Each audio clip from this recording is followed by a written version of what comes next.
Welcome to the Whiskey Vault. I'm Daniel. I'm Rex. Now I'm seeing the shape of this bottle from behind. I think I know. Well, you think it's Jack Daniels, but it's not. Oh, okay. Now, I will say first, up in the list was a Kings County peated bourbon. Okay. That was given to us by Tyler Mintz. Can we put Jack Daniels in the title? Because those will always get good views. I'm kidding. Sure. I don't care. This was given to us by Tyler Mintz as a peated Kings County bourbon. Yeah. We've already reviewed it twice. We've talked about it. Okay. So this is a Benevolent Bastard from Tyler Mintz. He gave us a full-size bottle, which is up in the back stock. So this is the Tyler bottle we Mintz, you have. benevolent bastard.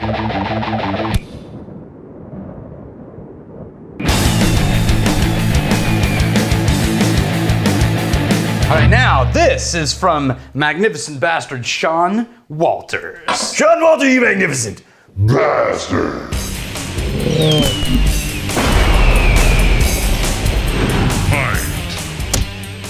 This is a Clark and Sheffield. Okay. Now, do you know? Well, hang on a second. Let me pour, and then refocus.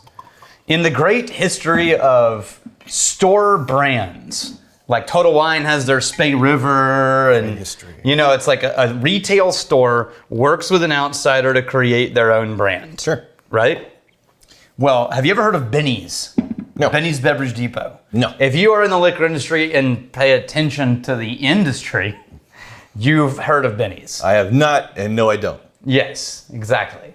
Binny's is one of people will say things like this. Yeah, we got our stuff into Total Wine and Specs and Binny's as its own store, right? Okay. Oh, we got it into this, and we got it into Binny's. Yeah. It is a destination famous Okay. location. What, right? like regionally? Because I don't. Chicago. All right. So because it's not a Texas thing, I can tell you. No. that. All right, that's up there. Yeah. So they sourced Kentucky bourbon from the Founders Company in Louisville, who creates, basically sourced brands. Yeah. And this is their bourbon. Okay. Budget bourbon. Right. We on sale originally for like 20-something bucks. Yeah. At certain points, we're on sale for like 12 bucks.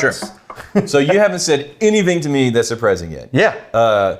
Kentucky. Yep. You got that really kind of sweet.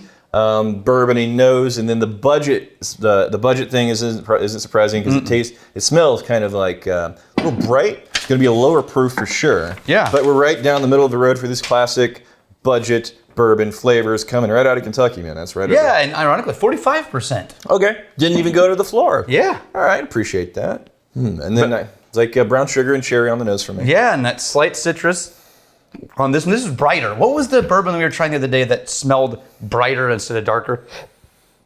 It wasn't Wild Turkey 101. That was the halfway point. And Maker's was Maker's the brighter one? It's a wheated bourbon though. Buffalo Trace was between the two. Yeah. So this isn't a Buffalo Trace. No, it's not Buffalo. I'm trying to think of another budget bourbon that would be close to this to compare. It maybe just straight up. Maybe Evan Williams. Ooh, try it. That's really sweet. I want to do Four Roses. Oh yeah, and a big old honey sweetened oak on that palate there. You know what?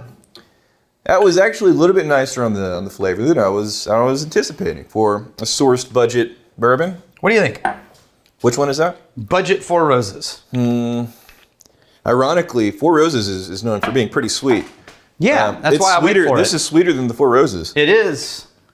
Wow, I'm getting more oakiness on the Four Roses than I am the Clark and Sheffield. I'm going to do the Evan Williams bottled in bond. Yeah, that's what I'm saying. My memory of that may not Still be the got same. Is it at least closer than the Four Roses? Why do you always exhale in the glass with your nose fog?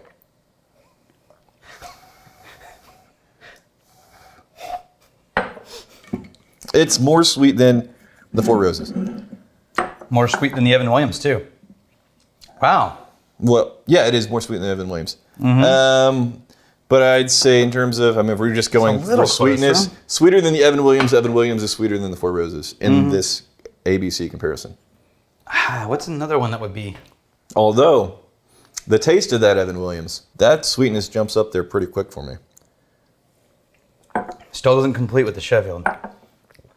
It's all the sweet notes of a bourbon, and the oak tannins are just So, so far back. if you're into Evan Williams bottled and bond territory, you're not going to be disappointed by this. Yeah. I think same kind of tier of flavors. Just really. Damn it! Oh, did you forget again? Again! So we keep getting these comments. I'm sorry. We keep getting these comments like Daniel doesn't have his medallion on. You know why? Because for the life of me, cannot remember. 4 years of shooting video, we start putting on lavs. Yeah. It's the muscle memory. And it's the muscle memory of I put something here and my brain says, You're done. You're done with the thing around your neck. Right. And I move on. And I can't figure it out. Dan's going to have to like stick around every video before he hits record and be like, hey, Daniel, did you put your medallion on yet? You know what? I like it better than the entry-level Four Roses. I don't like it better than Evan Williams, but I like it better than Four Roses. Now, the Four Roses, there's a single barrel. It's in a different bottle, right? Oh, there's much better Four Roses. Yeah, that's the one. I'm just talking in the budget line of whiskey. This Four Roses is the one where, yeah, that's nicer. But the single barrel Four Roses, or the that's small batch. That's You're talking. Well, that's a different tier of quality, I think. Yes, very also much. price point, I'm assuming. Yeah. Okay. But no, it's a respectable classic bourbon. Terry Mork. Once I stumbled upon the Whiskey Tribe and You Magnificent Bastards, I went a little crazy and purchased almost 30 different bottles in 2 months. Whoa!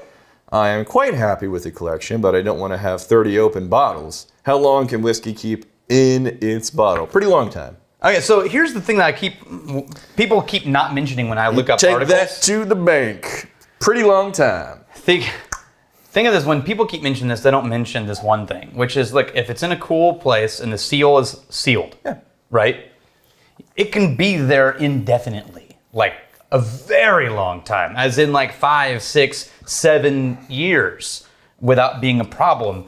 The problem comes when you keep opening and closing it, opening and closing it, opening and closing it, but it sits for years and years. Right. Because you keep refreshing the air that's in there and you get more evaporation and so on. But if it is sealed and left to sit and not touched, then it can go on for a very long time. If you're regularly going back to it, probably a year or two. He says very long time. I say pretty long time. Very. So we're very helpful. Oh, yeah. I'd say we're pretty helpful. I'd say very helpful. Fair enough. We got J Captain. Question about Alliance release. What exactly? Can we talk about Alliance release? Well, no, it's a question. We're not selling it. All right. We're not doing any calls. What exactly does an Alliance release mean? I understand the whiskey Andalusia, but I guess I don't understand what on our end makes it allianced. Yeah, that's a word now. Okay, so this matters because, and here's why. I just actually wrote an article for a book that's coming out on Texas whiskey, specifically talking about independent bottling and how it's extremely common in Scotland, like Cadenhead, Duncan Taylor, Signatory, right? And it's when an independent company buys a barrel from a well-known distillery and simply proofs it down or sits on it for a little longer and bottles it, right? And in America, it's very rare. There's a lot of people sourcing for Scotch. There's a lot of people, there's less, a dozen or less, even tiptoeing into it. In America, what happens is people buy whiskey from other people and then rebrand it. Right.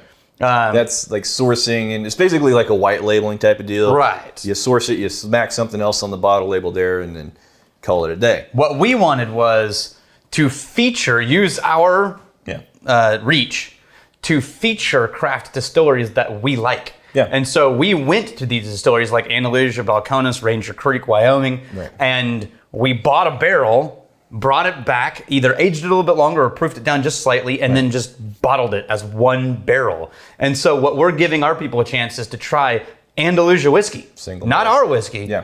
Andalusia whiskey effectively, right? But a single barrel release and as close to cask strength as possible. He's asking about Andalusia, but we've done that with several different distilleries. And that's what that is. It's not Andalusia style whiskey that we made. It's actual whiskey from Andalusia Distillery. Yeah, just a way to feature people doing really good quality things in the craft scene. Yeah. I like it. Not blown away. I think it can go toe-to-toe with several other larger brands in this price point with those types of classic flavors. A little bit of, lighter, sweeter, classic bourbony flavors, kind of on the budget end of the spectrum flavor-wise. But still nice if you're into that kind of thing. Yep. Here's to finding, stealing, and drinking. If you fight me, I fight for a friend. You steal, may you steal your lover's heart. And if you drink, May you drink with us.